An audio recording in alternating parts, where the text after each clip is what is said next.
In this guide, I'm going to show you how you can erase all data here on your computer. This is going to work on both Windows 10 and 11, and it's useful if you're like selling your PC or just want a fresh start. But before we do get into this guide, make sure to like the video and subscribe to the channel with all notifications on. It really does help with the channel, and it lets us know that you want more content like this, so we'd greatly appreciate it. And if at any point throughout this guide you had any questions, just ask them down in the comment section below and we can help you out further. I'm going to be doing my best to reply to every single comment down there. Begin by going down to the search, and what you need to search for is reset this PC, just like so. Hit enter, and this is going to open up your system settings. Now, once you're at here, what you need to go ahead and do is just select reset this PC, and once you hit this, you're going to see the option to keep your files or remove everything.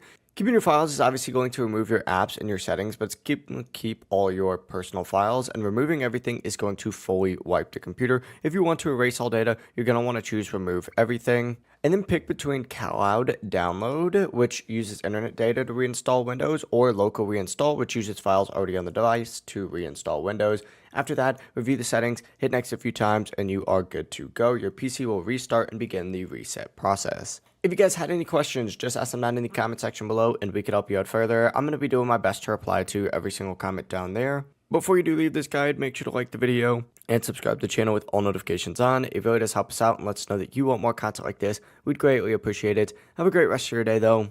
Peace.